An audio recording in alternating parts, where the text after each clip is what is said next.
Hello everybody, and welcome to your Top Think Tanks review. I am your host, Bryce Dolan.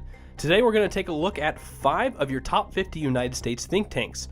First, we're going to start in Rio with the Brookings Institution, move over to Asia in the Olympics with the East-West Institute, and then we'll go on to look at the rapings and killings recently in Sudan with the Human Rights Watch, and then to end with the Aspen Institute talking about the digital homework gap, and also the Atlantic Council explains why there's going to be no peace while Putin heads Russia.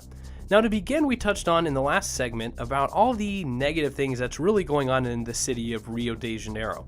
You have corruption in the law enforcement system, you have violence, you have drugs running rampant. But with this 31st Olympiad, all that bad stuff kind of overshadows the good thing that these games have actually brought to the city of Rio. For those of you who don't know, the city of Rio is actually one of the largest cities in the world. It's home to 6.5 million residents. Now, with that residence comes a lot of traffic, so you can imagine that commuting anywhere, whether it's just to the grocery store or to your job, it's probably extremely difficult. Now, in order to get some help with this, the Olympic Games actually brought around some modernizing to Rio. Since the Olympic Games have come to Rio, they have installed a brand new light rail system. They have added a 10-mile subway extension to their existing subway and over 280 miles of new cycling paths. Now, probably the largest improvement in public transportation was the multiple installation of BRT or bus rapid transport corridors. This actually connects almost 60% of the residents to easily accessible transportation. Now, that doesn't seem like a big deal to us, and 60% may not be close to 100, but 60% of 6.5 million, mind you, ladies and gentlemen, that is quite a few people now who didn't have access to any kind of transportation, now have access to easy, convenient public transportation. What a great thing for these Olympic Games to bring to the city of Rio de Janeiro. Now, hopefully Rio can really keep this momentum and keep improving.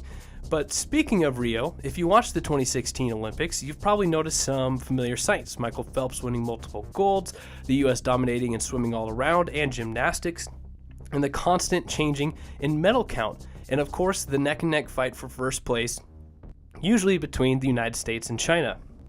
Well, did you know that Japan was the first Asian country to compete in the Olympics back in 1912, followed by the Philippines in 1924, and Burma, now Myanmar, China, Singapore, and South Korea in 1948. Now, the Asian countries have not always been in the Olympic Games, but since the early 1980s, Asian countries have made up 11 to 15% of total participating athletes in the Summer Games and 7 to 12% in the Winter Olympic Games. Now, by 2008, they seized 19% of the medals and 27% of the golds at the Olympic Games. The improvement is even more striking in the Winter Games, with Asian athletes going from early on only earning a single medal in 1988 to a peak of 30 in 2010. Now, before the Games began, everyone was expecting the Asian countries to be quite competitive. The US, China, and other countries in women's track and should actually have an edge because of the Russian Federation doping scandal. But needless to say, those countries should be proud of all the medals they bring home, no matter who wins first in the medal count. But unfortunately, when we go on to this next article, civilians in Juba, South Sudan's capital, aren't going to have a chance to bring home some Olympic medals. Since July, civilians have been raped and killed by soldiers from Sudan People's Liberation Army, also known as the SPLA. Civilians have had their goods and homes extensively looted also.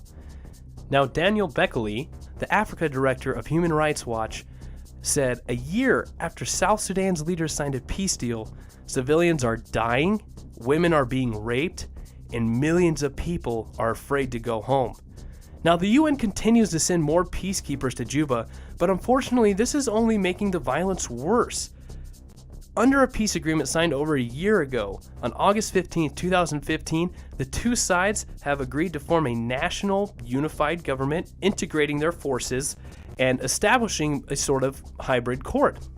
Well, on July 8th, 2016, some fighting started between forces loyal to President Salva Kiir, a Dinka, and those of his first vice president, Riek Machar, a Nuer, during a cabinet meeting at the presidential compound. Now, during this exchange, it became extremely violent, turned into a violent gun battle, and was preceded by weeks of heightened tension between the forces in the capital and lingering delays in implementing the peace agreement. Now, over a 4-day period, the two sides battled in several locations around Juba. Human Rights Watch researchers in Juba had heard accounts of soldiers firing randomly, hitting densely populated areas or displaced people's camps inside UN bases. At least a dozen innocent civilians who had sought safety inside these UN base camps died and scores were wounded. Now, since a ceasefire was signed on July 11th, fighting between the two groups still continues. Soldiers specifically targeting civilians based on ethnicity. I really do not want to go into the specifics of what this article describes of what these soldiers do, but we can just briefly say they have been extremely violent. A lot of women have been victims of rape, and let's hope there's a solution here soon, and hopefully the UN can figure something out. Feel free to look into this article and read about these horrific acts. Now, on to our next topic, bring us back here into the United States. The Aspen Institute talks about a new problem in education that people probably don't realize exists. This is a new thing called the homework gap. Now, millions of kids around the country are actually experiencing this difficulty. Here are the 3 main points that the author wants to single out in this article. 1, as many as 7 in 10 teachers assign homework that requires access to broadband internet, but 1 in 3 households do not subscribe to a broadband service. Now, 2, more than half of principals nationwide cite digital equity is a major issue in their schools. Now, 3rd, creativity at the federal and local level is needed to address this homework gap. The author goes on to explain that the nights of homework requiring pencil and paper are done, and now the internet is essential to complete homework. Now, like we just said, there's as many as 7 in 10 teachers that assign homework that require access to a broadband connection. But from where the author works, she's employed by the Federal Communications Commission. Their data shows that 1 in 3 households do not subscribe to a broadband service. Where those numbers overlap is a new digital divide, calling it the homework gap. Now, according to the Pew Research Center, there are 5 million households across the country with school-aged kids who do not have available internet. However, recent surveys do show that students without an available broadband connection are actually slowing down the education system. Now, how can this be? Well, teachers are actually timid assigning these digital online homework in fear of not all the students having safe or consistent access to the internet, which is a legitimate fear. However, digital homework is a must in developing the skills needed for our digital economy. So, unfortunately, over half of the principals across the country say that this is a problem. So, because of these issues, you find students and parents sitting in the parking lots of fast food restaurants, marketing stores, coordinating schedules with friends and family to bring their children over to their house to share their connection. People are sitting in Starbucks, stuff like that, just to use the internet to get their homework done. Now, this is a problem. Night after night, this makes a simple school assignment extremely difficult and stressful, not only on the student, but on their parents, and if the student is a parent, it's stressful on the kids. Now, since this gap has been discovered, they actually have a few ideas of how they're going to solve this. Please feel free to look into this on the Aspen Institute as they go into further detail on how they could possibly figure out this digital gap. I honestly don't think they're going to be able to fix it until you sort of make it available for everybody. You got to maybe treat it like cable TV. You know, there's that new digital box you can get if you don't have any cable service. You can hook it up to your TV and still kind of get a few channels like old time bunny ears, but it's for the digital airwaves. Well, maybe we should come out with something like that for the internet. Maybe it would be great if we could somehow provide a basic level of internet service that allows everybody to use it for free. Let's say you rent out a house. Well, that house is going to have internet, but it's going to be enough internet to barely power one browser on your computer for just enough service to get maybe like a homework assignment or something done. I'm sure there's a bunch of details to go into with that, but I think that's my idea. I think that would be a good idea to help close this gap. But to end our top think tank review, we're going to visit the Atlantic Council, where Alexander Moto posted an article stating about no peace while Putin's the head of Russia.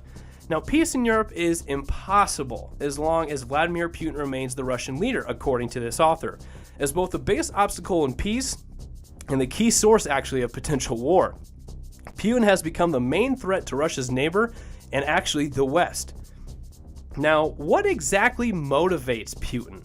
It's very hard to actually break him down as a person. Now, some say he fears Western strategic encirclement. Others say it's his roots in his authoritarian regime and imperialist ideology. However, since Putin's moves are unpredictable, it shows that he's not really following any one plan or strategy, really. Now, I want to read to you this next paragraph word for word by the author. To the contrary, the Russians appear to be rooted in his personal whims. As Russia's undisputed dictator, he can do whatever he decides is right, regardless of whether it promotes Russia's interests or harms those of his perceived enemies. In this sense, Putin is the 21st century's Hitler, a tyrant who sophistically defines rationality in terms of his own shifting understanding of the concept. Now, a perfect example is the Russian military buildup at the Ukraine border. Nobody really knows why they're there, or if they plan to attack, or if they're just there for intimidation.